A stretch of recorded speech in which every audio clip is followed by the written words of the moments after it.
जरूरी सूचना है आप सभी स्टूडेंट्स के लिए। स्टडी फॉर सिविल सर्विसेज का Android app Google play store में आ चुका है, उसको प्लीज तुरंत इंस्टॉल कर लीजिए। और अगर आप स्टडी फॉर सिविल सर्विसेज के सिर्फ ऐप से कोई भी कोर्स, कोई भी पीडीएफ परचेज करते हैं तो उसमें अप्लाई कूपन, अगर आप ज्ञान सर जो है आप उसमें अप्लाई करते हैं, ये कूपन कोड है, तो उसमें 20% फीस तुरंत माफ हो जाएगी। मतलब 20% डिस्काउंट तुरंत उसमें लग जाएगा। ज्ञान सर लिखना है, नॉर्मली ज्ञान सर, स्मॉल लेटर में है सब कुछ, कोई स्पेस नहीं, कोई कॉलम नहीं, सिर्फ ज्ञान सर, GYANSIR। इस तरह से अगर कूपन कोड लगाते हैं आप ऐप में बाई करने से पहले, जो अप्लाई कूपन वाले में आता है, तो 20% का डिस्काउंट तुरंत मिलेगा। वीडियो देखिए। हेलो दोस्तों, स्वागत है आपका स्टडी फॉर सिविल सर्विस के यूट्यूब प्लेटफॉर्म पर फिर से। और जैसा कि मैं हर बार बोलता हूं, होपफुली आप सभी लोगों की पढ़ाई ठीक ठाक चल रही होगी, अच्छी तरीके से आप लोग रिवीजन भी कर रहे होंगे। और अब तो नेक्स्ट संडे को ही हमारा एग्ज़ाम है। तो पिछले लेक्चर्स में मैं देख रहा था कि कुछ लोग काफ़ी डिमांड कर रहे थे कि ज्योग्राफी पढ़ानी है हमको, उत्तराखंड की ज्योग्राफी। तो आज हम लोग उत्तराखंड की ज्योग्राफी वाला पार्ट शुरू करने जा रहे हैं। तो इससे पहले कि हम लोग उत्तराखंड की ज्योग्राफी वाले पार्ट को शुरू करें, हमें थोड़ी बहुत जानकारी एक बार तो कम से कम उसके सिलेबस की होनी ही चाहिए। तो ये रहा ज्योग्राफी का सिलेबस, ज़रा इसको एक बार देखिए। हिंदी में भी मैं पढ़ूंगा इसको, और इंग्लिश में तो खैर ही लिखा हुआ ही है।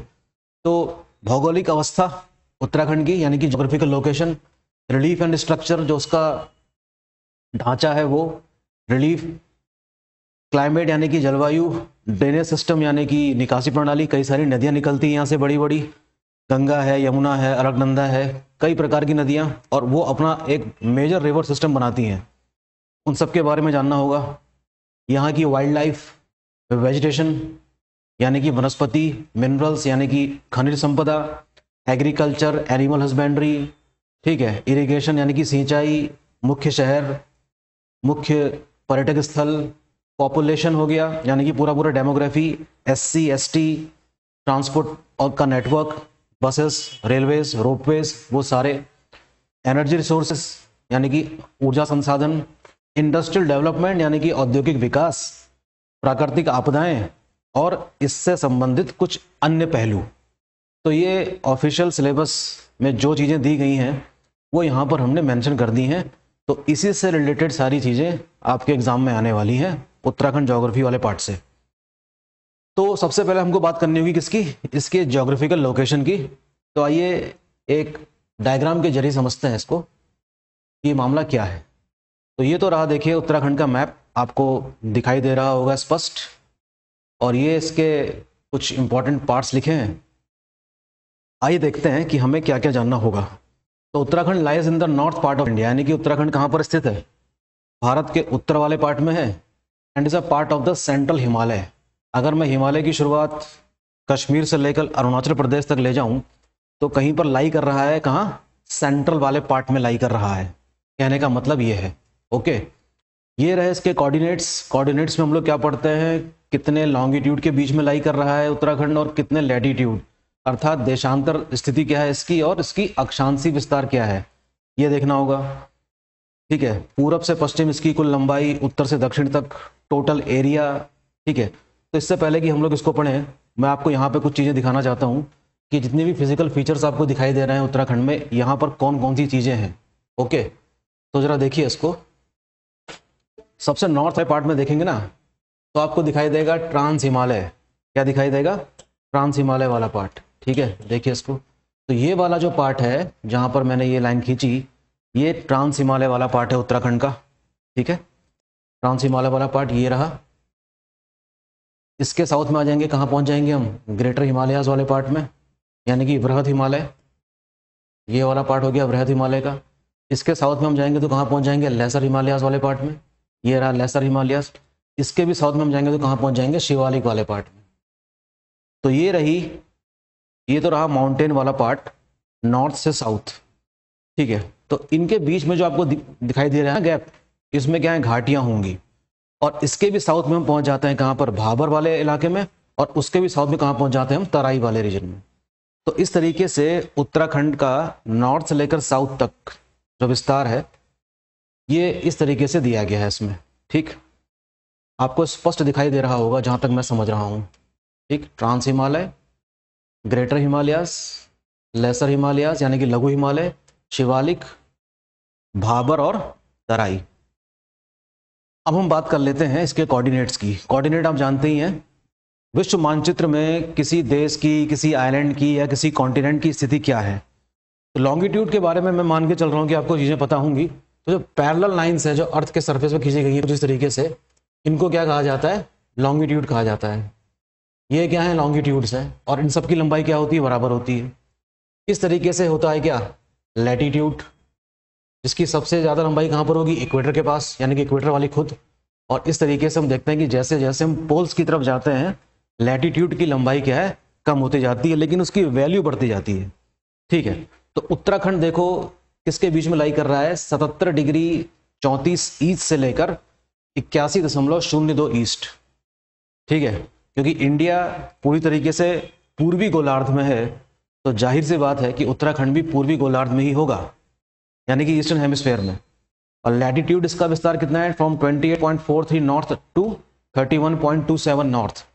इंडिया क्योंकि कहाँ पे लाई कर रहा है, नॉर्दर्न हेमिस्फीयर में, इक्वेटर के नॉर्थ में। कहाँ से कहाँ तक, लगभग 8 डिग्री से लेकर 38 डिग्री तक, तो उसके बीच में लाई कर रहा है ना उत्तराखंड, 28 टू 31।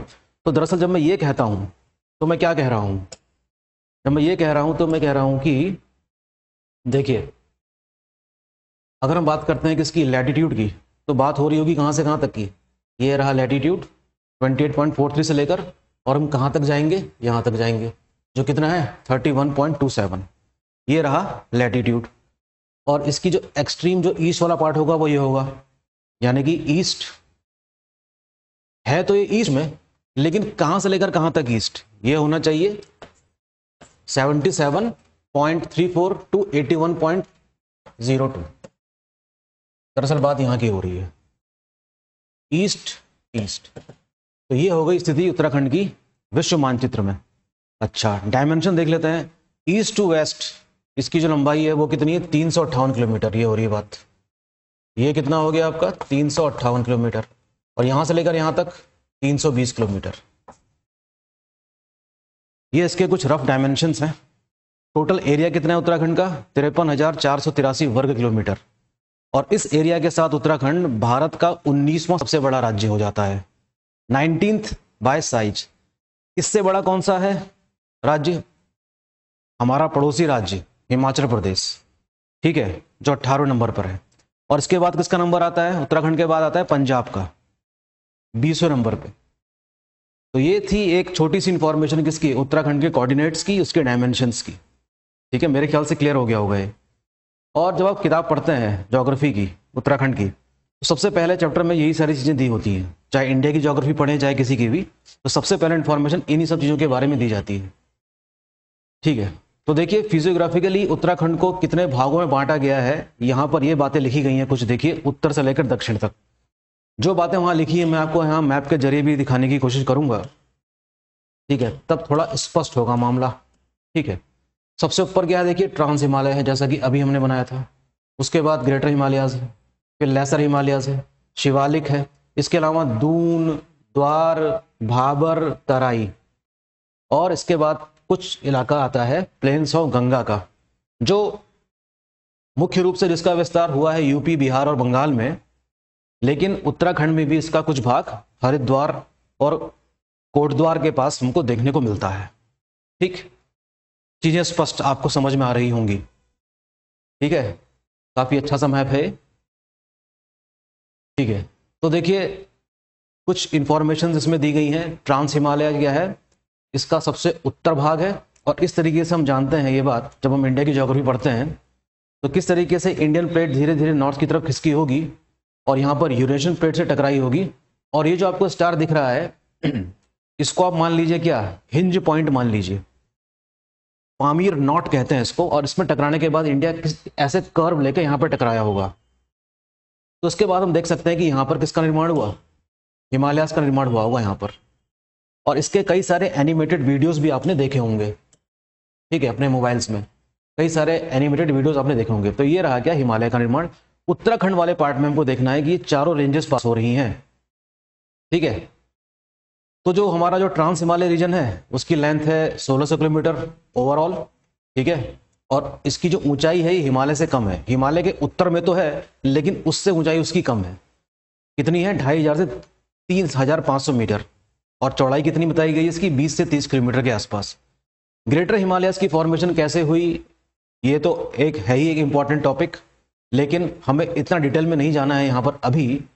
लेकिन क्योंकि हमारे पास अब उतना समय नहीं है, इसलिए हम इसको और ज़्यादा डिटेल में नहीं देख सकते। फिलहाल इतना जान लीजिए कि लगभग 10 मिलियन वर्ष पूर्व ये टकराया था इंडियन प्लेट तिब्बतन प्लेट से, और इस तरीके से हम जानते हैं कि जियोसिंक्लाइन उसके जरिए हिमालय उत्पन्न होता है।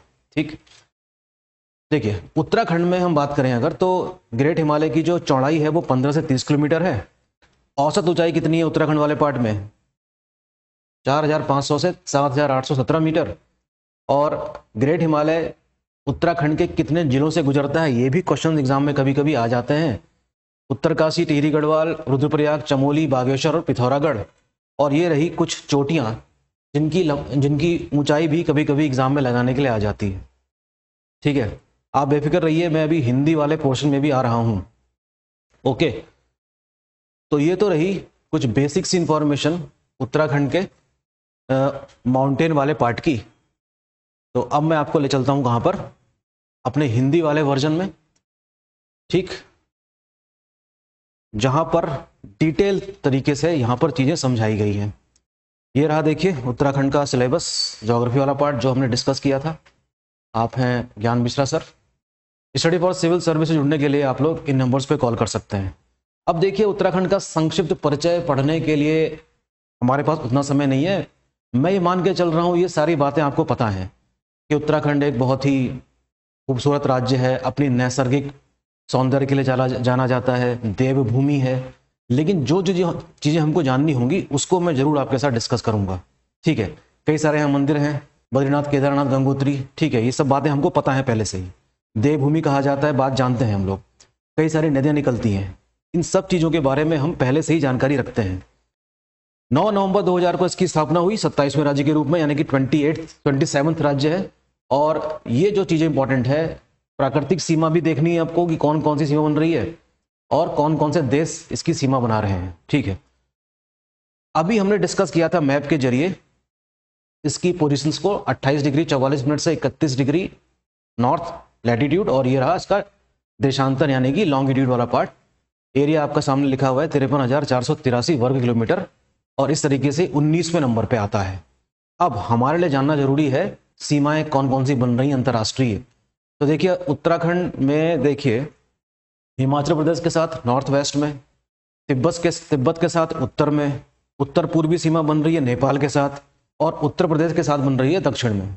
तो इस तरीके से उत्तराखंड इन क्षेत्रों से घिरा हुआ है, जबकि दक्षिणी सीमा कृत्रिम है। ठीक है, शेष अर्थात उत्तरी, पश्चिमी, पूर्वी सीमाएं एक तरीके से कह सकते हैं कैसी हैं, प्राकृतिक हैं। टोंस और यमुना एक बाउंड्री बना रही है किसके बीच में, ये बना रही है आपके उत्तराखंड और हिमाचल प्रदेश के बीच में। ठीक है, पूरब में काली नदी बना रही है भारत तिब्बत जल संभर। इस प्रकार राज्य की न केवल राज्यों के लिए मिट्टी और नमी संरक्षण के कारण डाउनस्ट्रीम, बल्कि नेपाल और तिब्बत के साथ अपनी अंतर्राष्ट्रीय सीमा के कारण रणनीतिक रूप से काफी महत्वपूर्ण हो जाता है उत्तराखंड राज्य। ठीक है, तो अपनी प्राकृतिक बनावट और कह सकते हैं कि जो स्ट्रेटेजिक पार्ट है उत्तराखंड का, ये भी काफी इंपॉर्टेंट है। ठीक, आगे बढ़ते हैं। अब देखिए ये इंपॉर्टेंट टेबल है, इसमें इंग्लिश मीडियम वाले साथियों को बिल्कुल भी परेशान होने की जरूरत नहीं है। ऐसी कोई बहुत विशेष हिंदी नहीं लिखी है इसमें जो पढ़ के समझ में ना आए। ये सब चीजें हम पढ़ चुके हैं। एरिया आपके सामने ये लिखा है। ये देखिए, ये बड़ा इंपॉर्टेंट है कि जो टोटल एरिया है उत्तराखंड का वो इंडिया का कितना है, 1.69% है। पूरब से पश्चिम, उत्तर दक्षिण लंबाई ये हो गई। अब देखिए सबसे इंपॉर्टेंट क्या है कि इसमें जो टोटल जो वो बन रही है ना बाउंड्री, वो कितनी है, 625 किलोमीटर है। ये इंपॉर्टेंट जानना होगा आपको। चीन से कितनी लंबाई है इसकी सर्च करते हुए, 350। तिब्बत से लगभग 300 के आसपास।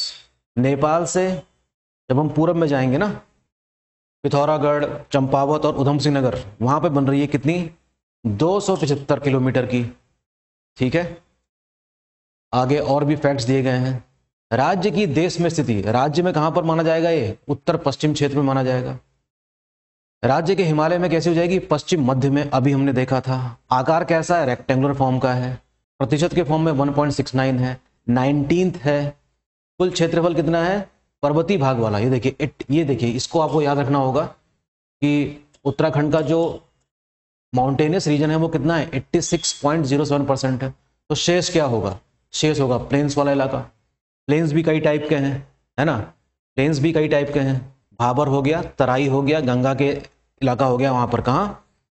और हरिद्वार के पास। ठीक। सर्वाधिक क्षेत्रफल वाला जिला कौन सा है? चमोली। कई बार रिपीट हुआ है क्वेश्चन। सबसे छोटा कौन सा है? चंपावत। क्वेश्चन ऐसे भी आते हैं क्रम में लगाने के लिए, घटते क्रम में, बढ़ते क्रम में। चमोली के बाद उत्तरकाशी, उत्तरकाशी के बाद पिथौरागढ़, पिथौरागढ़ के बाद पौड़ी गढ़वाल। छोटे में सबसे छोटा है चंपावत, उससे बड़ा रुद्रप्रयाग, उससे बड़ा बागेश्वर, उससे बड़ा हरिद्वार। एरिया वाइज की बात हो रही है, ठीक है। इन सब चीज़ों को आप फटाफट देखेंगे। अब देख लेते हैं प्राकृतिक सीमाएं बनाने वाली जो नदियां हैं वे कौन सी हैं। काली नदी हो गई पूरब में। वेस्ट में कौन सी नदी हो गई? टोन्स हो गई। उत्तर में क्या हो गया? बृहत हिमालय। दक्षिण में क्या हो गया? दक्षिण पश्चिम में शिवालिक श्रेणी हो गई। दक्षिण मध्य में क्या हो गया? और दक्षिण पूर्व में तराई क्षेत्र से निकलकर बनती हैं। ये सब प्राकृतिक सीमा बन रही है। पूरब में नेपाल, उत्तर में तिब्बत, पश्चिम में हिमाचल प्रदेश, दक्षिण पश्चिम, दक्षिण तथा दक्षिण पूर्व में उत्तर प्रदेश, ठीक है। राज्य के उत्तर में तिब्बत अर्थात चीन वाला पार्ट है, और पूरब में नेपाल। ये सब आप जानते हैं। कोट द्वार को गढ़वाल का द्वार कहते हैं। एग्जाम में क्वेश्चन आ जाता है, कोट द्वार को क्या कहा जाता है? गढ़वाल का द्वार कहते हैं, ठीक है। कुमाऊं का द्वार किसको कहा जाता है? काठगोदाम। अगर काठगोदाम और नैनीताल नहीं, काठगोदाम और हल्द्वानी अगर आपके ऑप्शन में है तब तो आप लगाएंगे आंसर काठगोदाम। लेकिन अगर काठगोदाम के बजाय अगर हल्द्वानी दिया है तो आप हल्द्वानी को भी क्या मान सकते हैं? कुमाऊं का द्वार मान सकते हैं। इंपॉर्टेंट है। दो राज्य टच करते हैं उत्तराखंड को, हिमाचल प्रदेश और उत्तर प्रदेश। सर्वाधिक सीमा रेखा वाला राज्य उत्तर प्रदेश है। सबसे कम सीमा वाला राज्य कौन सा है? हिमाचल प्रदेश भी है। छोटा सा इलाका इसमें टच होता है। हाँ ठीक है। सर्वाधिक राज्यों को स्पर्श करने वाला जिला कौन सा है? देहरादून, ठीक है, जो उत्तर प्रदेश और हिमाचल प्रदेश को स्पर्श करता है। उत्तर प्रदेश को स्पर्श करने वाले जिले देख लीजिए, मैप देखेंगे तो पता चलेगा आपको। देहरादून, हरिद्वार, पौड़ी, नैनीताल, उधम सिंह नगर, ये सब जिलों के नाम है 5। हिमाचल प्रदेश को टच करने वाले 2 जिले हैं, देहरादून और उत्तरकाशी। जब आप ये लेक्चर सुन रहे हो तो हो सके तो अपने पास पॉलिटिकल मैप रखिए उत्तराखंड का, ठीक है। अगर नहीं है तो आप अपने गूगल में भी खोल के देख सकते हैं और ये लेक्चर देख सकते हैं। नेपाल से स्पर्श करने वाले जिले हैं, देखिए उधम सिंह नगर, चंपावत और पिथौरागढ़। तिब्बत को स्पर्श करने वाले जिले जो हैं वे हैं पिथौरागढ़, चमोली और उत्तरकाशी। यानी कि पूरे जो डाटाज हैं यहाँ पर या फैक्ट्स हैं, ये सारे मैप बेस हैं। कैसे? पूरी तरीके से मैप बेस है। मैप को देखे बगैर ये ऐसे याद भी नहीं होने वाला। जो यहाँ पर सामने चीज़ लिखी है उसको आप जरूर देखें, 1 या 2 बार देखने में ही आपको चीज़ याद हो जाएगी। चलिए, उत्तराखंड के सबसे पूर्वी और पश्चिमी जिले कौन से हैं? सबसे पूर्व में कौन सा होगा? पिथौरागढ़ होगा। सबसे पश्चिम में कौन सा है? देहरादून है। सबसे उत्तर में कौन सा है? उत्तरकाशी है। और सबसे दक्षिण में कौन सा है? उधम सिंह नगर है, ठीक है। तो क्या मैं आपको बनाकर दिखा दूं इस तरीके से कुछ है? चलिए, तो अगर मैं मान लूँ उत्तराखंड का मैप कुछ इस तरीके से रेक्टेंगुलर फॉर्म में है ना, तो ये तो रहा आपका उत्तरकाशी सबसे नॉर्थ में। सबसे ईस्ट में कौन सा है? देहरादून है। ऐसे करके बनता है ना ये, इसलिए सबसे ईस्ट हो जाता है। सबसे वेस्ट में कौन सा है? सबसे ईस्ट में कौन सा है? पिथौरागढ़ है। इस तरीके से मान लीजिए इसको। सबसे साउथ में कौन सा है? उधम सिंह नगर। सबसे लंबाई इसकी सबसे ज़्यादा है, किसकी? उधम सिंह नगर की। यहाँ पर आ जाता है क्या? चंपावत जिला आ जाता है, ठीक। तो ये रही इसकी कुछ सीमाएं। आप अपना मैप देखेगा तो स्पष्ट रूप से आपको समझ में आएगी बात, ठीक है। मैप जरूर रखिएगा साथ साथ। राज्य, अब देखिए फैक्ट्सों का दौर जारी है और ये सभी फैक्ट्स आपको याद रख लेने हैं। 4 जिले अर्थात टिहरी, रुद्रप्रयाग, बागेश्वर और अल्मोड़ा, ये किस तरीके से हैं? पूरी तरीके से कैसे हैं? आंतरिक हैं। यानी कि ना तो किसी राज्य को टच कर रहे हैं और ना ही किसी देश को, ठीक है। इनको कहा जाए पूरी तरीके से आंतरिक, यानी कि इंटरनल। मैप देख के पता चल जाएगा। धरातली विन्यास, स्तर, शैलक्रम तथा उच्चावच स्वरूप के आधार पर उत्तराखंड को 8 भौगोलिक क्षेत्र में बांटा गया है। तो अगर क्वेश्चन एग्जाम में आए कि रिलीफ है ना के आधार पर उत्तराखंड को कितने ज्योग्राफिकल पार्ट में बांटा गया है, तो ये रहे उसके ज्योग्राफिकल पार्ट। ठीक है, प्लेन्स ऑफ गंगा, तराई क्षेत्र, भाबर क्षेत्र, शिवालिक रीजन, दून रीजन, लघु हिमालय यानी कि लेसर हिमालयाज, वृहत यानी कि ग्रेटर हिमालयाज वाला रीजन, और ट्रांस हिमालय क्षेत्र आता है। तो इस तरीके से उत्तराखंड को कितने पार्ट में बांटा गया है? ज्योग्राफिकली 8। ओके, फिजिकली राज्य के हरिद्वार जिले का अधिकांश भाग गंगा के मैदान के अंतर्गत आता है, यानी कि most part of the Haridwar falls in the part of plains of Ganga. Terai region में पताल तोड़ कुएं, इनको आर्टिसन वेल्स भी कहा जाता है। क्या कहते हैं इसको? Artisan well. कहने का मतलब यहाँ पर यह है कि जैसी जहाँ पर जो वाटर लेवल है वो अगर काफ़ी ऊपर है तो आसानी से पानी प्राप्त किया जा सकता है, इसको आर्टिसन वेल्स कहते हैं। हैंड पाइप मिल जाएगा आपको वहाँ पर, हैंड पंप सॉरी, तो इसको आप आर्टिसन वेल से तुलना कर सकते हैं।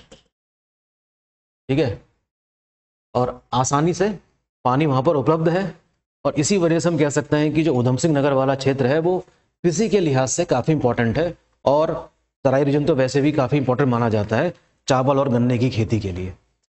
नमी अधिक होने के कारण तराई क्षेत्र तरीवारा नाम से भी जाना जाता है। तराई क्षेत्र में पंजाब, हरियाणा, तराई रीजन, बंगाल आदि राज्य के लोग निवास करते हैं। उत्तराखंड की बात हो रही है। तराई क्षेत्र के ठीक उत्तर में स्थित कंकड़ पत्थर से युक्त भाबर रीजन कहा जाता है। चलिए मैं आपको मैप बनाकर दिखाता हूँ कि आखिर ये लोग किस बारे में बात हो रही है यहाँ पर। ठीक है, तो फिर से हमने बना दिया क्या, उत्तराखंड का एक रफ मैप। इसको देखिए, ये मैंने सीमा मान ली किसकी, शिवालिक रीजन की, और इसके साउथ में मैं बना रहा हूँ क्या, एक स्ट्रिप बनाता हूँ किसकी, प्लेन्स की, और इसके भी साउथ में बना देंगे एक और स्ट्रिप जिसका नाम है क्या, तराई। इसको आप मान लीजिए भाबर, और इसको आप मानेंगे क्या, तराई। तराई वाला पार्ट भाबर वाले पार्ट से थोड़ा चौड़ा है, लेकिन इसका निर्माण करा किसने है? जाहिर सी बात है कि इसका निर्माण किया होगा, प्लेन्स का निर्माण जो करती है वो करती है नदियां, वही सबसे इंपॉर्टेंट रोल प्ले करती हैं। तो जब ऊंचाई से नीचे की तरफ नदी आती है तो काफी तेज आती होगी। कैसे आती होगी? काफी तेज आती होगी। जब नदी आएगी ऊंचाई से नीचे की तरफ तो कैसे आएगी? तेज आएगी ना।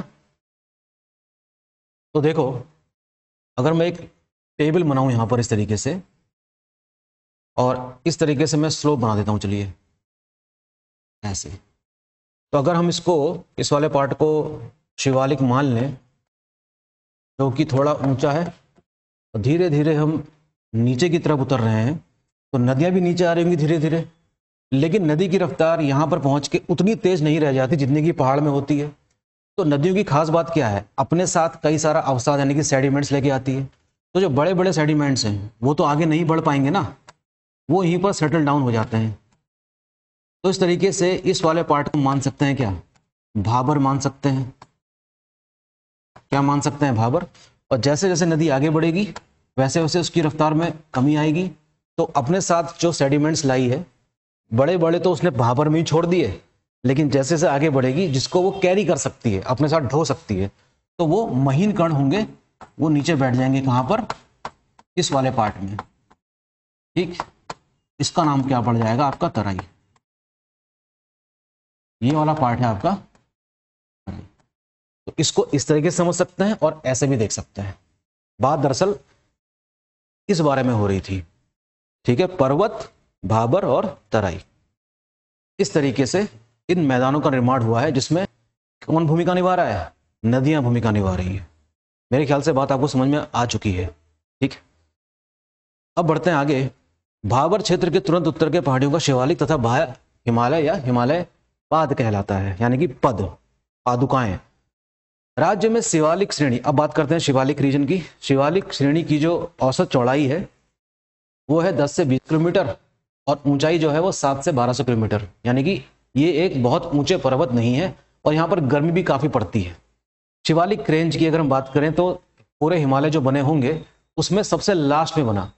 कब बना? ये देखिए, बड़ी इंपॉर्टेंट इंफॉर्मेशन है, ये एग्जाम में क्वेश्चन आ जाता है, बहुत इंपॉर्टेंट फैक्ट है ये, प्लीज याद रखेंगे। देखो ज्योग्राफी का अर्थ का अपना जियोलॉजिकल टाइम टेबल है। तो उस जियोलॉजिकल टाइम टेबल में देखो मियोसीन से लेकर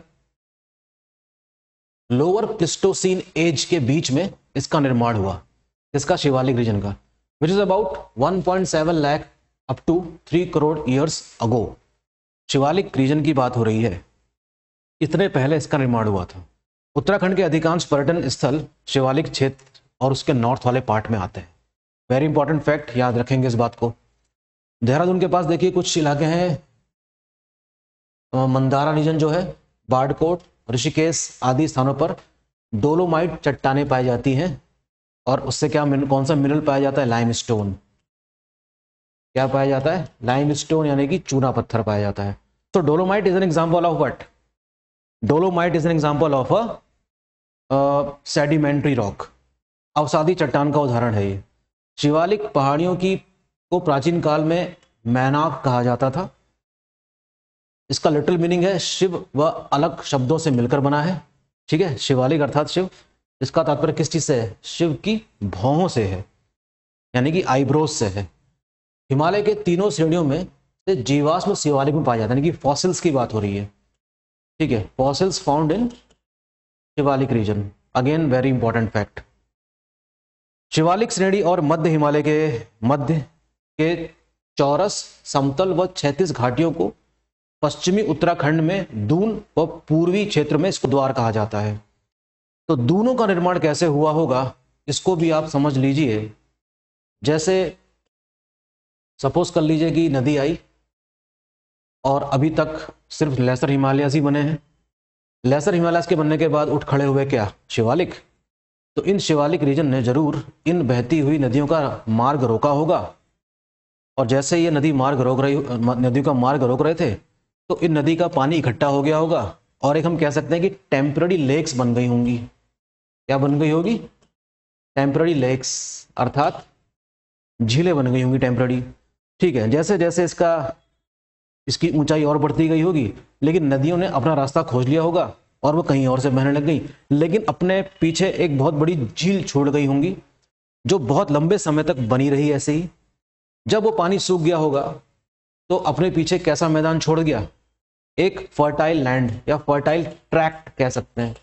तो fertile tract was left behind, लेकिन वो बिल्कुल प्लेन वाला इलाका नहीं है।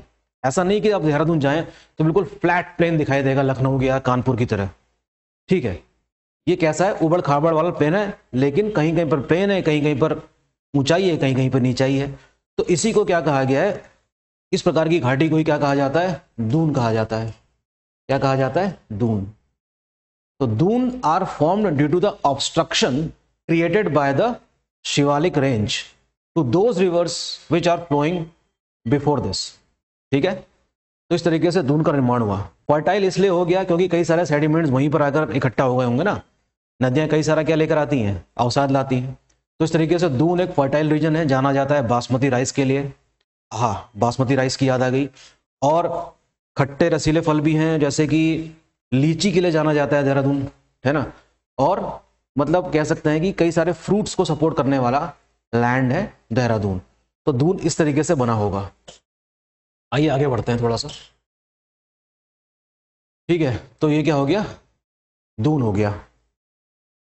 राज्य के कुछ भागों में घाटियों के समतल भूमि को सैण कहा जाता है। वाह, क्या कहा जाता है? सैण, यानी कि फ्लैट प्लेन्स को, फ्लैट वाले रीजन को। कहां पर? घाटी वाले पार्ट में। राज्य का सबसे बड़ा व प्रसिद्ध दून या द्वार देहरादून है। और द्वार कौन सा हो गया आपका? हरिद्वार हो गया, जो 70 किलोमीटर लंबा और 24 से 32 किलोमीटर चौड़ा है।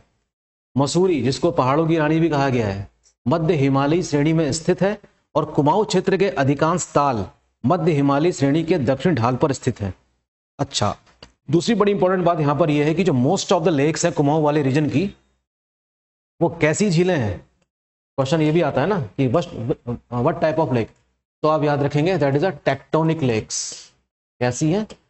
टेक्टोनिक लेक्स हैं, विवर्तनिकी झीलें हैं।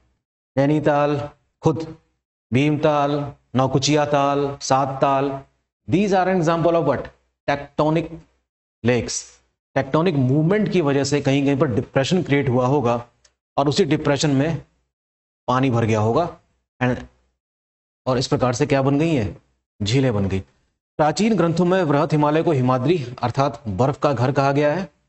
शीतोष्ण कटिबंधीय सदाबहार प्रकार के कोणधारी वन यानी कि temperate type of evergreen forest, ठीक है, कोणधारी वन यानी कि कॉनिफेरस फॉरेस्ट मध्य हिमालय श्रेणी में पाए जाते हैं, यानी कि लेसर हिमालयस की बात हो रही है।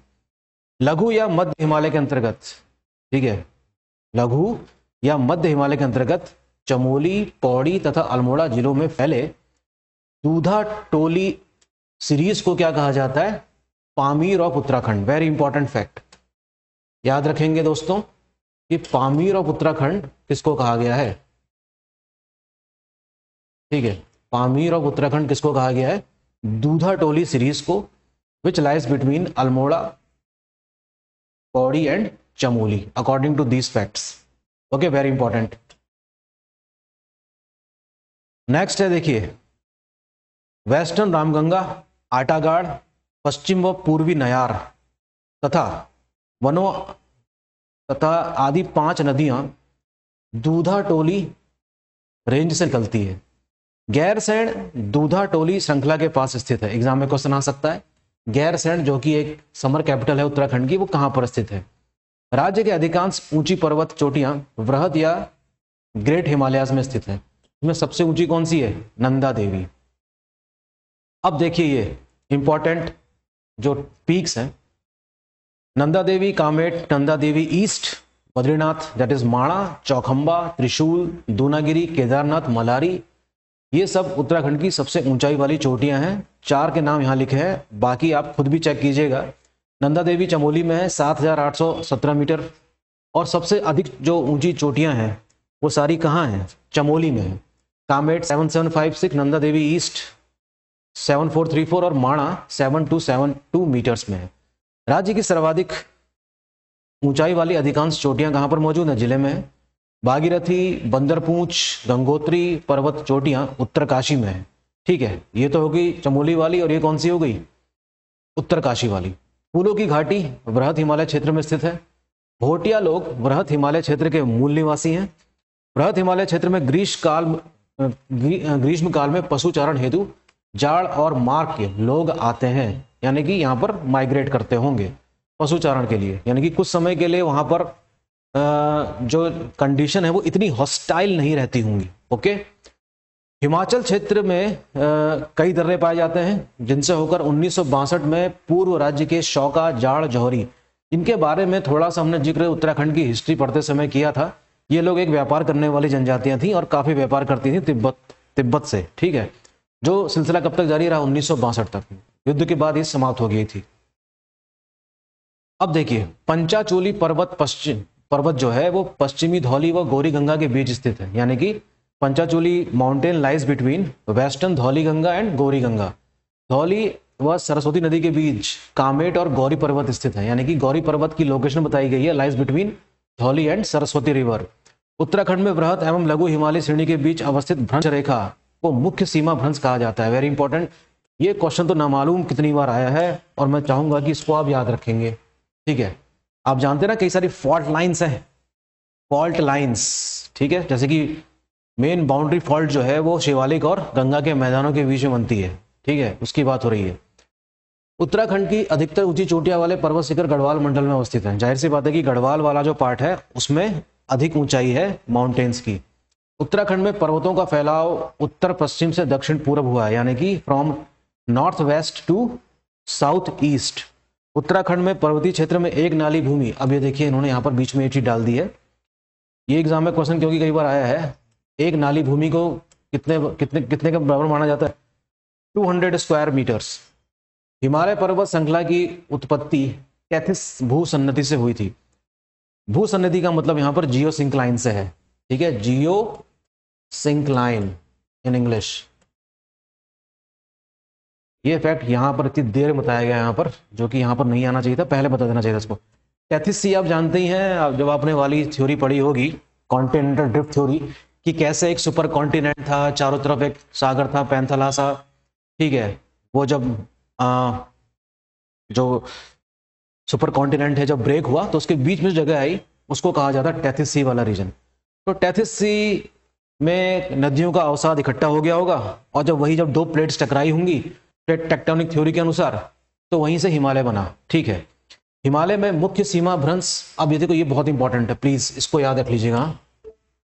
ये फॉल्ट लाइंस हैं जिनको आपको याद रखना होगा, यानी कि मेन सेंट्रल जो फॉल्ट है वो महान हिमालय तथा लघु हिमालय को अलग करता है। प्लीज ये मैं चाहूंगा कि आप इसको याद रखेंगे। मुख्य सीमा भ्रंश किसके बीच में लाई कर रहा है? ग्रेट हिमालयाज और लेसर हिमालयस के बीच में, वेरी इंपॉर्टेंट। उत्तराखंड के प्रमुख जो पर्वतीय क्षेत्र नगर हैं वो हैं टनकपुर, यानी कि जो फुट हिल्स में पाए जाते हैं उनके नाम बताए गए हैं, टनकपुर, कोटद्वार, हरिद्वार। उत्तराखंड में लघु हिमालय श्रेणी यानी कि लेसर हिमालयास मुख्य सीमांत भ्रंश और मुख्य मध्यवर्ती भ्रंश के बीच स्थित है। Lies between main boundary fault and main central fault के बीच में लाई कर रहा है क्या? लघु हिमालय वाला क्षेत्र। बुग्याल यानी कि एक कह सकते हैं कि ये किसका एग्जांपल है? मीडोज का। Meadows is an example of a grassland, जो कहाँ पाए जाते हैं? हाई एल्टीट्यूड वाले रीजन में घास के मैदान है और यहाँ पर पशुचारण होता है। कई सारे बुग्याल, आपको इनके नाम याद रखने होंगे, एग्जाम में क्वेश्चन आता है। ठीक है, अब हम बात कर लेते हैं किसके? इसके रिलीफ की, यानी कि ऊंचावच और संरचना। उत्तराखंड की स्थलाकृति तीव्र ढलानों के साथ अत्यधिक उबड़ खाबड़ और कठिन है, यानी कि हॉस्टाइल कह सकते हैं। ह्यूमन के लिए रहना इतना आसान नहीं रहा होगा। अब तो हम लोगों ने काफी हद तक कह सकते हैं कि एनवायरनमेंट को अपने अनुसार ढाल लिया है ना। डिटर्मिनिज्म वाली जो थ्योरी है ह्यूमन ज्योग्राफी में, उसको आधार मान के सींग वाली चोटियां, दांतेदार शिखर, ऊंची चोटियां, सर्कस, सर्कस नहीं है ये, सर्क्स है। ये सर्क्स है, ना कि सर्कस, है ना। सर्क होना चाहिए, CIRQUE। और ग्लेशियर, बर्फ से ढकी ढलाने, हैंगिंग वैलीज, वाटरफॉल्स, मूसलाधार धारियां और विशाल ढलान, ये फीचर्स हैं किसके? उत्तराखंड में हमको देखने को मिलते हैं पहाड़ों वाले क्षेत्र में। गहरी घाटियां यानी कि वैलीज, गरजती जलधाराएं, विशाल शिलाएं और चमकती झीलें सुंदर दृश्य प्रस्तुत करती हैं। जाहिर सी बात है, ये कौन चित्रकार है? ठीक है, भौगोलिक विशेषताओं के आधार पर इन भागों में इसको बांटा गया है। फिर से बांट रहे हैं, देखिए, ट्रांस हिमालय, ग्रेट हिमालय, हिमांचल, निचला हिमालय हो गया, हिमांचल पर्वतमालाएं और पहाड़ियां, हिमांचल घाटियां और झील घाटियां, अंतर पर्वतीय यानी कि इसको कहते हैं इंटर मोन्टेन। इससे क्या कहा जाता है? Intermontane plateaus. अंतर पर्वतीय पठार, शिवालिक, दून और भाबर और तराई। ठीक है, एक प्रकार का वर्गीकरण ये भी है। देखिए, नंबर इसके 8 ही हैं।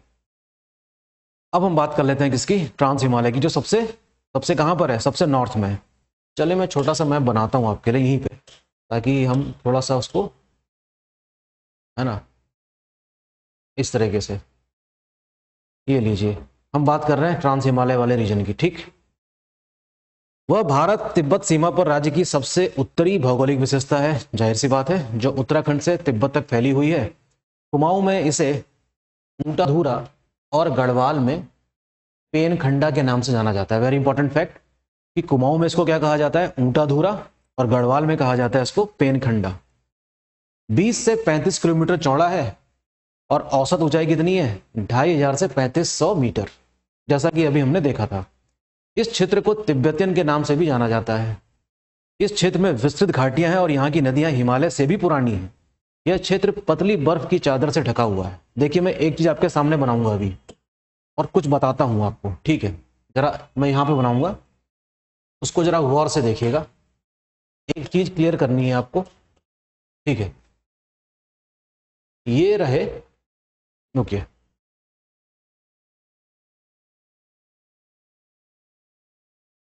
हाँ, ये रहा शिवालिक, ये रहा लेसर हिमालयास, ये रहा ग्रेट हिमालयस, और ये रहा आपका ट्रांस हिमालय। बात समझ में आ रही होगी आपको। ये साउथ वाला पार्ट है और ये सबसे नॉर्थ वाला पार्ट है। ये कोई जरूरी नहीं है कि जो चीज नॉर्थ में रहे वही सबसे ऊंची होगी। इत्तेफाक से यहां तक तो सबसे ऊंचा कौन सा है? ग्रेट हिमालय। इसके नीचे मैं लिख दे रहा हूं GH। GH का मतलब ग्रेट हिमालय से है। TH से मतलब ट्रांस हिमालय से हो गया। LH से मतलब हो गया लेसर हिमालय से। और ये तो है आपका शिवालिक, इसके लिए मैंने SH शब्द का इस्तेमाल किया है। तो this is what, this is the sequence of mountain from south to north. ठीक है, तो यही चीज बता रहा है कि इसकी ऊंचाई कहीं कहीं पर कितनी है 2500 मीटर, कहीं कहीं पर कितनी है 3500 मीटर। ये इसकी औसत ऊंचाई है किसकी? ट्रांस हिमालय वाले रीजन की। और इसके भी नॉर्थ में अगर हम जाएंगे, अगर इसके भी नॉर्थ में अगर पहुंच जाएं तो हम कहां पहुंच जाएंगे? प्लेट्यू, यानी कि तिब्बतन प्लेट्यू पहुंच जाएंगे। और वो भी किसका एग्जाम्पल है? इंटर माउंटेन प्लेट्यू का एग्जाम्पल है। यानी कि एक ऐसा पठार जो बहुत ऊंचाई पर पहले से ही है, लेकिन इधर हिमालय और उधर चाइना वाले जो माउंटेन है उनके बीच में लाई करता है। चलिए अब हम बात करते हैं किसकी? वृहद यानी कि ग्रेट हिमालयस की बात करते हैं। यह क्षेत्र लगभग उत्तराखंड में 50 किलोमीटर चौड़ा है। एवरेज जो ऊंचाई कितनी है वो है, उत्तराखंड वाले पार्ट की बात हो रही है, 4800 से 6000 मीटर के बीच में है। कहीं कहीं पर ये बहुत ऊंचा है, अर्थात 7817 metre. Nanda Devi is the tallest peak of Uttarakhand and it is a part of a Kumaon Himalayas. अगर हम रीजनल डिवीजन करें हिमालयाज का, देखिए रीजनल डिवीजन भी किया गया है। किसने किया है? सिडनी बराड ने। ठीक है, तो रीजनल डिवीजन पता होना चाहिए आपको इंडियन ज्योग्राफी में कि पंजाब हिमालयाज, कुमाऊं हिमालयाज, नेपाल हिमालयाज एंड आसाम हिमालयाज। वैसे तो नंदा देवी लाई कर रहा है किसमें? वैसे तो नंदा देवी कहाँ लाई कर रहा है? चमोली यानी कि गढ़वाल वाले रीजन में। लेकिन अगर रीजनल डिवीजन हम देखें तो ये वाला जो पार्ट है ना उसको हम कुमाऊं हिमालयाज कहते हैं regionally. Okay, so Nanda Devi and Kamet are the two tallest peak of Uttarakhand. It is a part of Kumaon Himalayas regionally but lie in Chamoli district. चोटियों के समूह को भागीरथी, अलकनंदा और धौलीगंगा की अनुप्रस्थ यानी कि लॉन्गिट्यूडनल जो वैलीज हैं द्वारा अलग किया जाता है। इन घाटियों की क्रॉस प्रोफाइल खड़ी घाटी दीवारों के साथ उत्तल यानी कि कन्वेक्स रूप दिखाई देती है, जो हिमालय के बढ़ते चरण और नदियों की युवा विशेषताओं को भी दर्शाती है। टिपिकली ज्योग्राफी टर्म्स में दिए हुए हैं। अब हम बात करते हैं वैली ऑफ फ्लावर की, जैसे बुग्याल।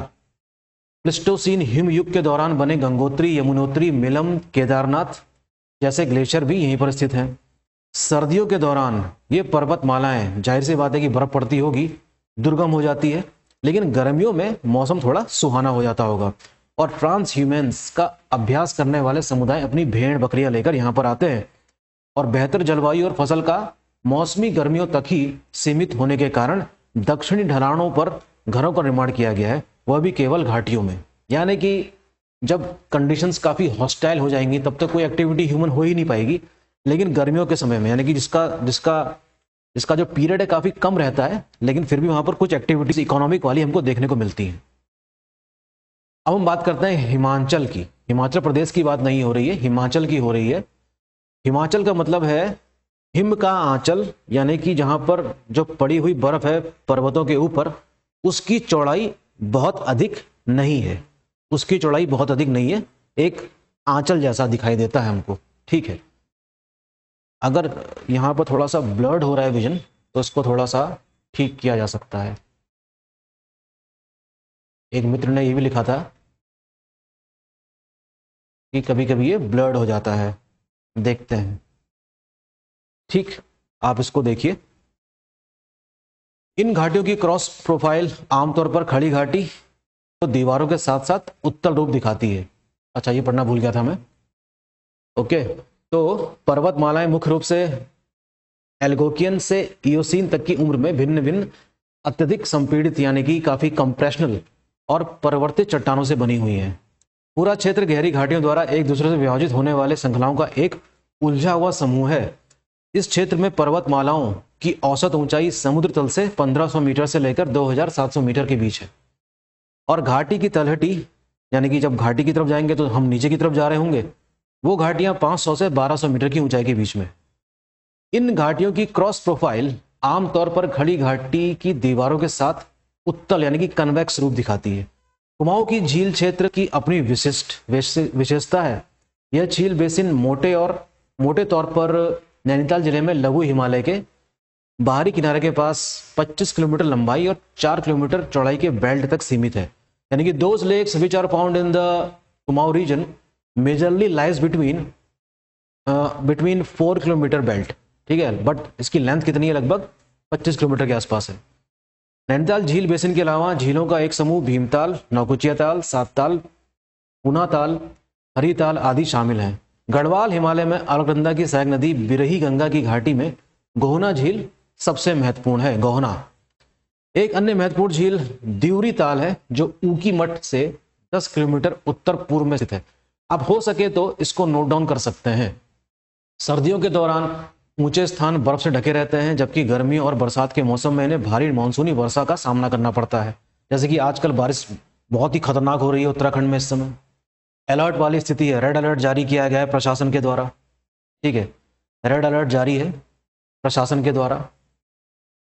ठीक है, कौन कौन सी वनस्पतियां देख लीजिए, वेजिटेशंस कौन सी पाई जाती है देख लीजिए। बांज, खिरसू, बुनास, चीड़, देवदार। ठीक है, ये सब यहाँ की क्या है? Major vegetations. ठीक है, मेजर्स क्या है? वेजिटेशंस है। अब हम बात कर रहे हैं किसकी? शिवालिक की, यानी कि सबसे साउथ वाले पार्ट की। तो आइए देखिए शिवालिक में क्या क्या चीजें हैं। थोड़ा सा इसको और मैग्नीफाई किया जाए, जूम करें जरा इसको।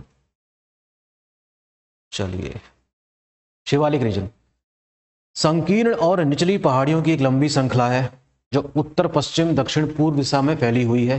यानी कि इसका जो वो है फैलाव वो नॉर्थ वेस्ट से लेकर साउथ ईस्ट तक है। हिमाचल की प्रमुख श्रेणियों के लगभग समानांतर स्थित है और इस प्रकार हिमालय प्रणाली की बाहरी श्रृंखला बनाती है। It is the outer most boundary of Uttarakhand physically. Lithological रूप से ये श्रेणियां निचले हिमालय से काफी भिन्न है। शिवालिक की चोटी यानी कि शिवालिक की जो ऊंचाई है वो 750 से लेकर 1200 मीटर तक है बस। ठीक है, और यहाँ पर काफी थिक फॉरेस्ट भी देखने को मिलते हैं। कॉर्बेट नेशनल पार्क आप एग्जाम्पल मान सकते हैं। दक्षिणी ढलानों पर उनके पास खड़ी चट्टानें हैं, यानी कि जब हम नीचे की तरफ जाएंगे तो खड़ी चट्टानें आपको देखने को मिलेंगी, जबकि उत्तरी ढलानों पर वो धीरे धीरे सपाट फर्श वाली संरचनात्मक घाटियों और टीलों तक उतरती हैं। एग्जाम्पल देख लेंगे मसूरी और नागटिब्बा। ये पर्वत देखिए अल्मोड़ा, चंपावत और पौड़ी जिलों के दक्षिणी भागों तथा नैनीताल और देहरादून जिलों के मध्य भागों तक फैले हुए हैं। इंपॉर्टेंट है, नोट करेंगे। शिवालिक को कई स्थानों पर हिमालयी नदियों द्वारा तोड़ दिया गया है, यानी कि नदी ने अपना रास्ता बनाया होगा जो मैदानों और पहाड़ियों के बीच संपर्क के लिए जगह प्रदान करता है। This region is called what? Duar, DUAR। Example क्या है? हरिद्वार। एग्जाम्पल है हरिद्वार, स्पेलिंग है इसकी DUAR, द्वार। तो हरिद्वार वैसे तो हरि का द्वार है, लेकिन इसको द्वार्स कहा गया है इंग्लिश में भी, यानी कि ज्योग्राफिकल टर्म है।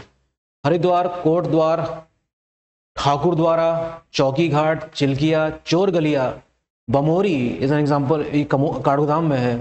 ब्रह्मदेव, तिमली और मोहंड पास इसके कुछ उदाहरण हैं जिसको हम द्वार्स कहते हैं, जिसमें सबसे इंपॉर्टेंट और सबसे मशहूर कौन सा है? आप जानते हैं, हरिद्वार। दून और शिवालिक के बीच की जो लॉन्गिट्यूडनल वैलीज हैं उनको क्या कहा गया है? दून और देहरादून इसका एग्जाम्पल है। मैदानी इलाकों से लगभग 350 मीटर की ऊंचाई पर है ये। ठीक है, देहरा, कोतहरी, कोहतरी, चौखंबा, पट्टी और कोटा के टीलों में से देहरादून सबसे बड़ा और सबसे अच्छी तरह से विकसित है। जाहिर सी बात है, काफ़ी फर्टाइल रीजन था और यहाँ पर डेवलपमेंट भी काफ़ी है। सबसे ज़्यादा अर्बनाइजेशन भी इसी ज़िले में हुआ है। अर्बनाइजेशन यानी कि शहरीकरण, और इन वजहों को देखते हुए जरूर लोग यहाँ पर आकर बस गए होंगे और इस प्रकार से देहरादून उत्तराखंड में सबसे विकसित क्षेत्र माना जाता है। 35 किलोमीटर लंबा और 25 किलोमीटर चौड़ा है। अगर हम शहर की बात करें तो यह यमुना और गंगा के किनारे 360 मीटर से लेकर मध्य में 660 मीटर और निचली पहाड़ियों में के पास 900 मीटर तक उठा हुआ है।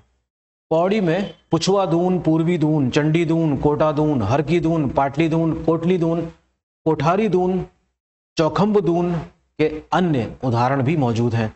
यानी कि ये इन सब का निर्माण उसी प्रक्रिया से हुआ होगा जैसा कि मैंने अभी आपको बताया था कि कैसे नदियों का मार्ग अवरुद्ध हुआ होगा और कैसे इसका निर्माण हुआ होगा। इन पहाड़ों की उत्तरी ढलान पर घने जंगल हैं। निचली ऊंचाई पर शीशम यानी कि रोजवुड, सेमल, काफी ऊंचा पेड़ होता है सेमल का, साल, ये प्लेन्स में पाया जाता है, बांस जैसी मुख्य वनस्पतियां और ऊपर पहुंचने पर चीड़, देवदार, ओक देखने को मिलती हैं। यह क्षेत्र खनिज के मामले में भी महत्वपूर्ण है, जिसमें अकेले देहरादून जिलों से ही चूना पत्थर का उत्पादन होता है और इसकी मांग काफी ज्यादा है। कहां पर? सीमेंट इंडस्ट्री में। ठीक है, तो ये कुछ चीजें हैं। अच्छा, एक काम आप खुद भी करेंगे। बहुत सारे पासेस हैं उत्तराखंड में। ये मान के चलिए कि एक क्वेश्चन 100% या 2 क्वेश्चन भी आ सकते हैं किससे? पासेस से। तो हम चाहेंगे कि आप पासेस जरा देखें कि कौन सा दर्रा किस जिले और तिब्बत के बीच में है, कौन सा दर्रा किन 2 जिलों के बीच में है उत्तराखंड में ही। इस तरीके से कई सारे दर्रे आपको पढ़ने को मिलेंगे। पहाड़ी दर्रा किसी पर्वत श्रृंखला या पर्वत श्रृंखला से होकर गुजरने वाला एक नौगम्य मार्ग है। यह भूवैज्ञानिक संरचना वाले पर्वतों की श्रृंखला में स्थित स्थान है जो आसपास की चोटियों से नीचा होता है। जैसे कि अगर ये मान लेंगे कि ये ऊंचाई वाली चोटी है, तो इसको मैं यहां मान लेता हूं, ये वाला स्थान मान सकते हैं क्या? एक पास। तो लद्दाख सुना होगा आपने, Ladakh, LADAKH, land of passes. Ladakh को क्या कहा जाता है? Land of passes. ये तो कश्मीर वाले पार्ट की बात हो रही है, ठीक है। लद्दाख जो आज यूनियन टेरिटरी है, ठीक है, वो भी एक एग्जांपल है इस चीज का। तो उत्तराखंड में भी ऐसे कई सारे क्या हैं, आपको क्या देखने को मिलेंगे? पासेस। आपको याद होने चाहिए। दर्रों को एक घंटे के चश्मे के आकार वाली समोच्च रेखाओं द्वारा चित्रित किया जाता है। बताओ कैसे बनाते हैं पासेस को? पासेस जब आप मैप देखेंगे ना, तो आपको इस तरीके से दिखाई देगा, ऐसे, इस तरीके से पास बनाया जाता है, ठीक है। तो मैप में इसको इस तरीके से इंडिकेट किया गया है, ठीक। ये है क्या? पास। उत्तराखंड में कई सारे हैं। भाबर, यानी कि जहां पर मैं इस समय मैं हूं हल्द्वानी में। Haldwani is an example of a Bhabar region. जैसे कि मैंने आपको बताया था कि यहां पर नदियां बहती हैं, पहाड़ों से धीमी लेकिन तराई से तेज। स्थलाकृतिक दृष्टि से इस क्षेत्र का सबसे महत्वपूर्ण और जटिल भाग शिवालिक पर्वत की तलहटी यानी कि फुटहिल्स, शिवालिक की फुटहिल्स में है। वेस्ट से ईस्ट में इसका फैला हुआ है। 2 समांतर पट्टियां पाई जाती हैं, उत्तर में भाबर और दक्षिण में हल्की ढलान वाला तराई, ठीक है। अभी जो मैंने बनाया था, लगभग 32 किलोमीटर चौड़ाई में फैला भाबर तलछट का क्षेत्र है। यहाँ पर जो मिट्टी पाई जाती है वो कंकड़ नुमा होती है, रेतीली होती है। जहाँ शिवालिक के दक्षिणी किनारे से गुजरने वाली मौसमी मूसलाधार धाराओं के पंखे यानी कि एल्यूवल फैंस, ताल और गायब होना सामान्य विशेषता है। समझ में आ रही? गायब होना यानी कि जो नदी है जो आपको दिखाई देती है बहते हुए, बहुत अधिक गर्मी बढ़ जाती है यहाँ पर, तो ये पत्थरों के नीचे बहते हुए जाती है, ठीक है। जैसे कि मान लीजिए कि ये कंकड़ है ना, कंकड़ है बड़े बड़े, तो क्या इसके अंदर से पानी आगे नहीं बह सकता है क्या? बिल्कुल बह सकता है। और जैसे जैसे छोटे छोटे जब महीन कण शुरू होंगे तराई में, तो हो सकता है यही सरफेस में आ जाए वापस, ठीक है। पुनः कहाँ पे आ जाती है? सरफेस पे। और भाबर वाले क्षेत्र में कहाँ से बहती है? बहुत बाढ़ वाले क्षेत्र में तो पूरा बहेगी, गर्मी के इलाके में पत्थरों के बीच में से आगे बहती है।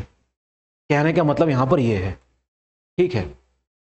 क्षेत्र को काटने वाली ये समानांतर धाराएं मिट्टी के कटाव को तेजी से बढ़ाती हैं और मोटे पदार्थ जमा करके भूमि को कृषि उपयोग के लिए बनाती हैं, ठीक है। ये बात हो रही है कहाँ की? भाबर वाले रीजन की। इसमें ढलान के अचानक टूटने के कारण अग्रभूमि क्षेत्र में हिमालयी नदियों द्वारा जमा की गई बजरी और अमिश्रित तलछट शामिल है। कंकड़ तल आमतौर पर नदी तल के ढलान के समानांतर होते हैं, ठीक है। इतनी मतलब इसकी वो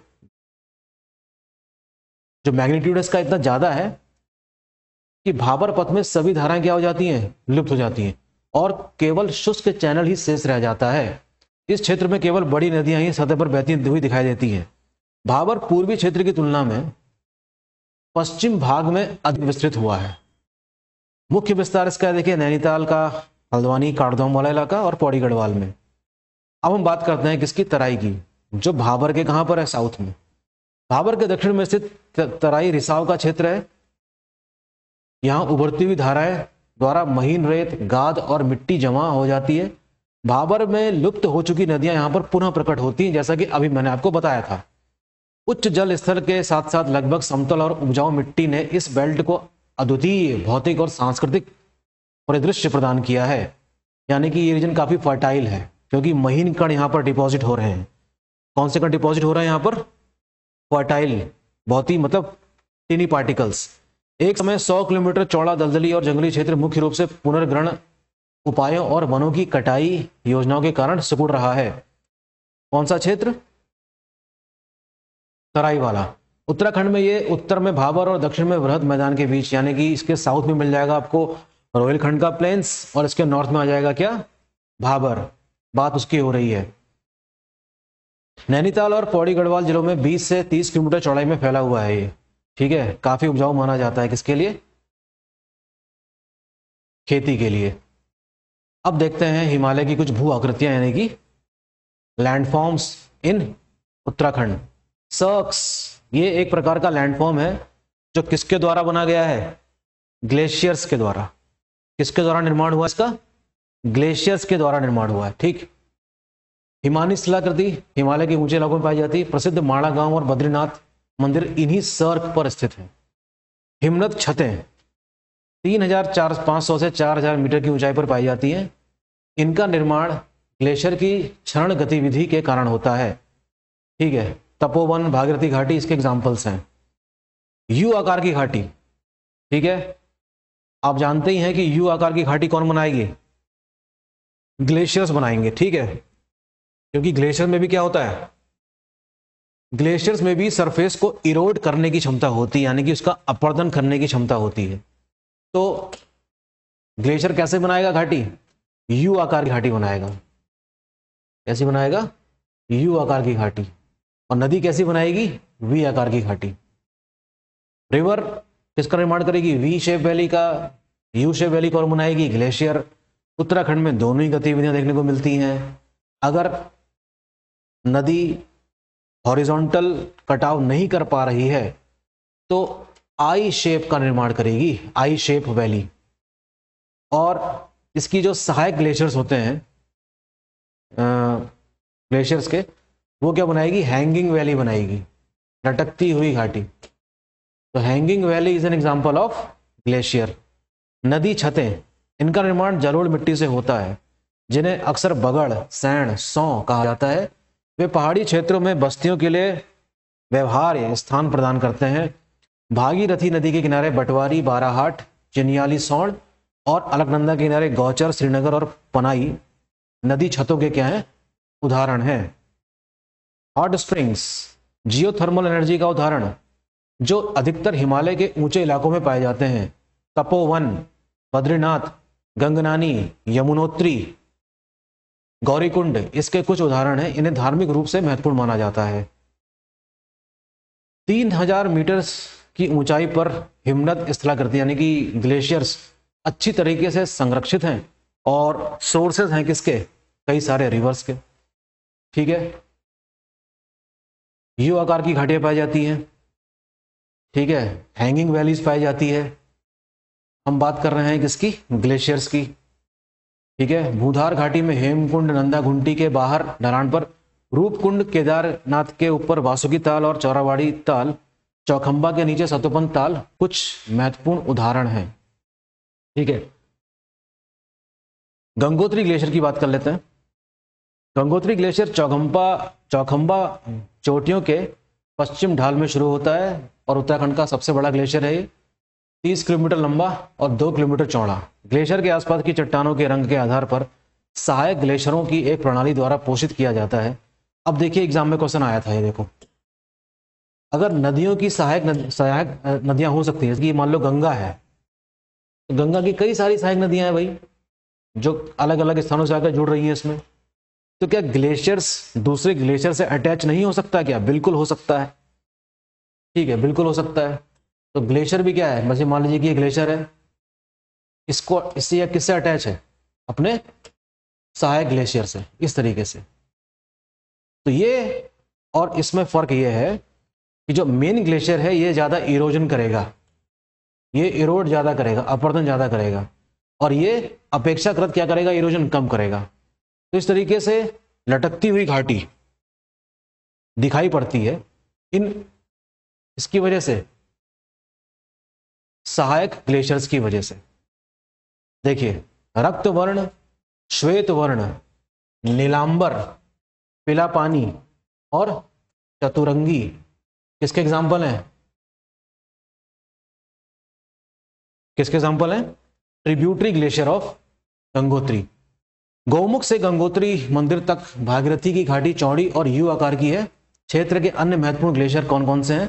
मिलम, पंडारी, पोंटिंग, संकल्पा, सोना, रावलफी, गुन्ना, बालिंग। इन सब के बारे में हमें अलग से पढ़ना होगा, ठीक है, ग्लेशियर्स के बारे में, ठीक है। अब हम बात कर लेते हैं उत्तराखंड की जलवायु की।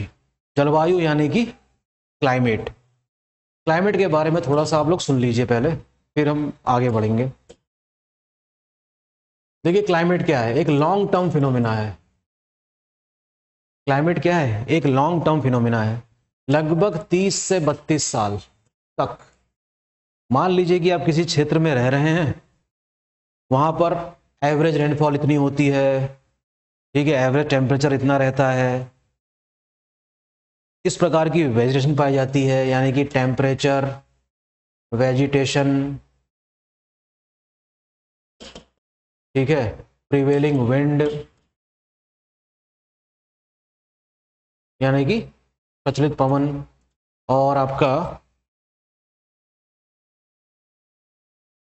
Moisture level. ये सब चीजें डिसाइड करती हैं कि किस जगह की जलवायु क्या होगी, ठीक है।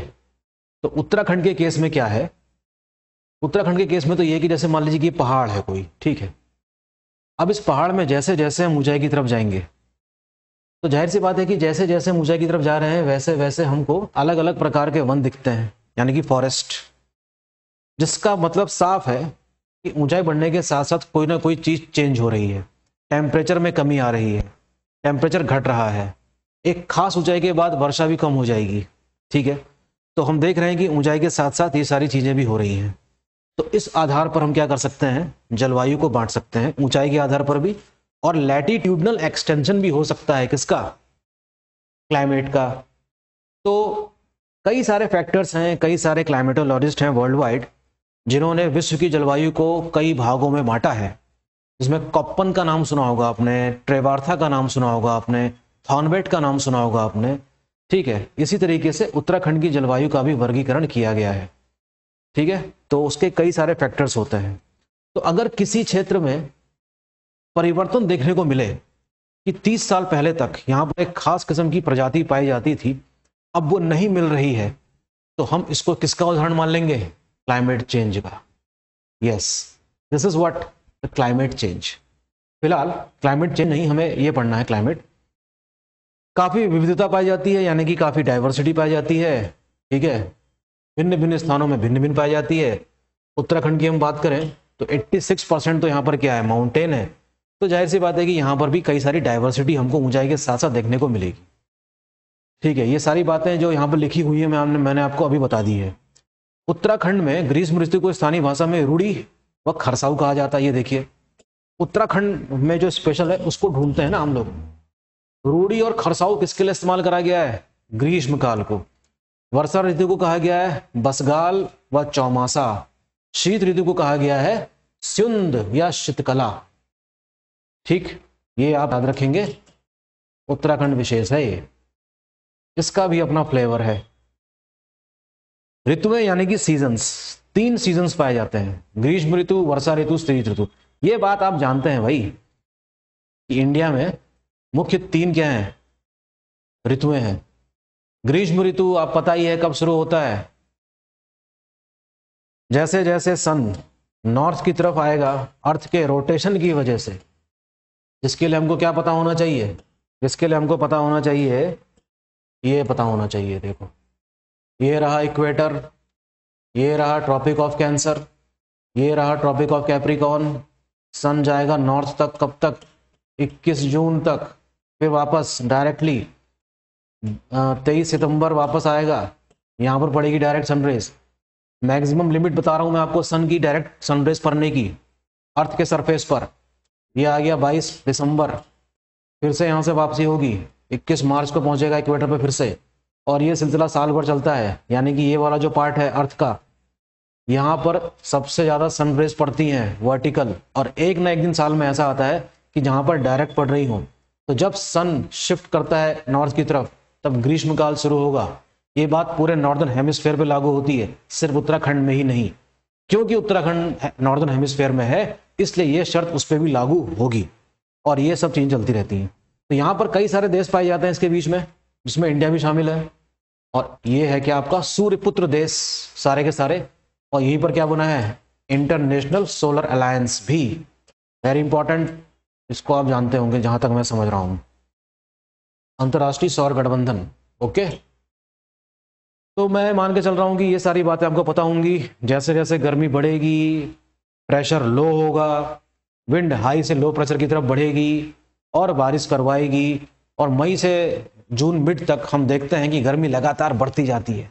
देखा ना इस बार कितनी गर्मी पड़ी थी, लेकिन एकाएक बहुत जल्दी दस्तक दे दी मॉनसून ने, और इस समय उत्तराखंड में तो भीषण बारिश जारी है। कल रात से ही दिन भर अभी भी हो रही है, जब ये रिकॉर्डिंग चल रही है बारिश हो रही है और यहाँ रिकॉर्डिंग चल रही है। मई से जून तक तापमान सर्वाधिक रहता है, ठीक है। उष्ण कटिबंधीय दशाएं पाई जाती हैं, यानी कि सब ट्रॉपिकल जो कंडीशंस है वो पाई जाती है यहाँ पर। टेम्परेचर देखिए मैदानी क्षेत्रों का 38 डिग्री तक रहता है, इस बार तो 44 भी पहुंचा है पंतनगर और हल्द्वानी जैसे इलाकों का, ठीक है। शिवालिक की अपेक्षा मध्य हिमालय क्षेत्र का तापमान कम रहेगा। जाहिर सी बात है कि जैसे जैसे हम ऊंचाई की तरफ जाएंगे तापमान कम होगा। तापमान किस दर से कम होता है ये भी आप जानते ही हैं, प्रत्येक 165 मीटर की ऊंचाई पर जाने पर तापमान 1 डिग्री सेल्सियस की दर से क्या होगा, कम होगा। This is called what, normal lapse rate. This is called what, normal lapse rate, सामान्य ह्रास दर है ये। अब बात आती है किसकी, वर्षा ऋतु की। वर्षा ऋतु ही चल रही है इस समय, ठीक है। जून से चलेगा लगभग अक्टूबर तक, सितंबर तक माना जाता है वैसे। सर्वाधिक वर्षा जुलाई में हो रही है, अगस्त सितंबर में होती है। गुजरात के तट से चलने वाले दक्षिण पश्चिम मानसून उत्तराखंड में दक्षिण पूर्वी दिशा में 15 जून के आसपास प्रवेश कर जाते हैं। इस मानसून में राज्य में कम वर्षा होती है, अधिकांश वर्षा इस मानसून शाखा से, मानसून शाखा होना चाहिए, जबकि most of the rainfall in Uttarakhand occurs due to the branch of Bengal of bay of Bengal region. Okay, 150 से 200 सेंटीमीटर तक बारिश होती है। अब देखिए उत्तराखंड में कहाँ कहाँ पर कितनी बारिश हो रही है, ये बात लिखी गई है। वृहद हिमालय यानी कि जो सबसे ऊंचाई वाला क्षेत्र है जहाँ पर ठंड ज़्यादा होगी, वर्षा उतनी ही कम होगी, 40 से 80 सेंटीमीटर। मध्य हिमालय 80 से 120। दून, द्वार, काली बेसिन, मध्य हिमालय सबसे ज़्यादा बारिश होने वाले इलाकों में बढ़ रहे हैं, 120 से 200 सेंटीमीटर। जबकि शिवालिक, भाबर, तराई क्षेत्र में 200 सेंटीमीटर से भी अधिक बारिश होती है। आप मुझे कमेंट बॉक्स में लिख के भेजेंगे कि उत्तराखंड में उन 2 स्थानों का नाम जहां पर सबसे ज्यादा बारिश होती है, सबसे ज्यादा बारिश, ठीक है। फिर बात करते हैं शीत ऋतु की। शीत ऋतु शुरू होगा अक्टूबर से लेकर चलेगा मार्च तक। जैसे जैसे सन किसकी तरफ जाएगा, सनरेज जो है वो धीरे धीरे साउथ की तरफ शिफ्ट होती चली जाएंगी।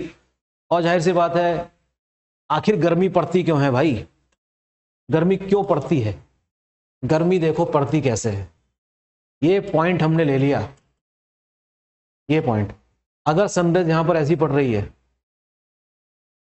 मई के महीने में, और इसी पॉइंट पर दिसंबर में कैसी पड़ रही है, तिरछी, एंगल क्या हो गया, यहां पर कम हो गया ना, यहां पर क्या हो गया, ज्यादा हो गया। तो जितनी ज्यादा सनरेज पड़ेगी किसी भी सरफेस पर, उतना ज्यादा एवरेज टेम्परेचर बढ़ जाएगा। और इसी चीज में चेंज आता है, किस वजह से, पृथ्वी के परिभ्रमण के कारण जो सन के चारों तरफ होता है। So the change of season is due to revolution of earth around the sun. Rotation causes what? Change in day and night. Revolution causes change in season. तो मैं मान के चल रहा हूँ कि ये सारी बातें आपको पता होंगी, ठीक है। पौड़ी गढ़वाल, टेहरी गढ़वाल, अल्मोड़ा, देहरादून जिलों में सर्वाधिक वर्षा होती है शीत ऋतुओं के दौरान, ठीक है, लेकिन कुछ ज़्यादा नहीं होती। ये होती है आपके वेस्टर्न डिस्टर्बेंस के कारण। अब देखिए, ऊंचाई के आधार पर एक महोदय हैं डॉक्टर एस.सी. खरकवाल, इन्होंने उत्तराखंड की जलवायु का विभाजन कर रखा है। तो क्यों ना मैं यहाँ पर एक अच्छा सा पहाड़ बना दूं और आपको ऊंचाई पे ले चलता हूँ थोड़ा। ये बनाया हमने पहाड़,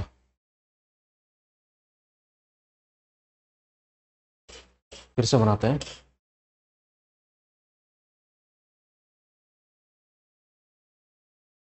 ये हो गया पहाड़ इस तरीके से।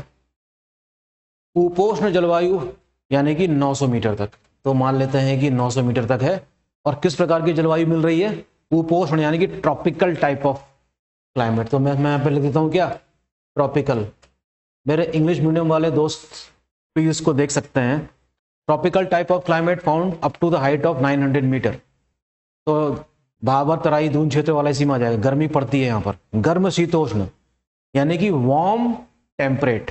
इसको मैं कहाँ तक ले जा रहा हूँ? Up to 1800 metres of height. क्या नाम है इसका? वार्म टेम्परेट, यानी कि गर्मी में खूब गर्मी, ठंड में लेकिन ठंड पड़ जाती है। शीत शीतोष्ण यानी कि cool temperate up to 3000 metre. इसका नाम क्या पड़ जाएगा? Cool temperate. नैनीताल वाला इलाका मान लीजिए। इसके ऊपर चलते हैं कहाँ? Alpine up to 4200, alpine type of climate. इसके ऊपर चलते हैं ग्लेशियल टाइप ऑफ क्लाइमेट, यानी कि इसी के आसपास ग्लेशियर्स पाए जाते हैं। और फिर इसके ऊपर 2500 से 3000, यानी कि इसके बीच में, इसको तो मैं यहां पे लिखूंगा ग्लेशियल को, और इसके बीच में क्या क्या है? इसके बीच में है आपका शीत शुष्क यानी कि cool dry climate. Trans Himalaya वाला रीजन, यानी कि अगर मैं इसको क्या मान लूं, अगर हम इसको ग्रेट हिमालय मान लें तो मुझे यहां पर ट्रांस हिमालय बनाना पड़ेगा। तो ट्रांस हिमालय वाले पार्ट में किस प्रकार की जलवायु देखने को मिलेगी? शीत शुष्क जलवायु, अर्थात ड्राई, कोल्ड या कूल क्लाइमेट, जिसकी ऊंचाई कम है। वर्षा भी काफी कम होती है इस वाले इलाके में। तो इस तरीके से हम देख सकते हैं कि ऊंचाई के आधार पर उत्तराखंड की जलवायु का विभाजन डॉक्टर एस.सी. खरकवाल द्वारा 6 भाग में किया गया है। Tropical type of climate up to 900 metre, warm temperate climate up to the height of 1800 metres, cool temperate up to 3000 metres, alpine type of climate up to 4200 meters, and about 4002 metre we have glacial type of climate. ठीक है, यहाँ पर कई सारे glacier पाए जाते हैं। And to the north of the great Himalayas we have trans Himalaya, and the trans Himalaya region is very dry because it does not receive much of the rainfall, so this region is remain dry। और यहां पर किस प्रकार की जलवायु पाई जा रही है? शीत शुष्क प्रकार की जलवायु। तो ये रहा on the basis of altitude. तो ये देखिए, आज के लेक्चर में हमने कुछ इंपॉर्टेंट चीजें डिस्कस करी। आने वाले अगले लेक्चर में हम लोग सिलेबस के अकॉर्डिंग जो जो चीजें मेंशन करी गई हैं वो आपके सामने लेकर आएंगे। तो होपफुली आपको आज का लेक्चर अच्छा लगा होगा। हो सके तो मैप रखिए उत्तराखंड का सामने, है ना, और उसको भी देखिए, प्रीवियस ईयर्स के पेपर भी देखिए कि किस प्रकार से क्वेश्चन ज्योग्राफी में पूछे जाते हैं। ठीक है, मिलते हैं नेक्स्ट लेक्चर में जल्दी ही, और पढ़ाई करते रहिए और बने रहिए स्टडी फॉर सिविल सर्विस के साथ। Thank you.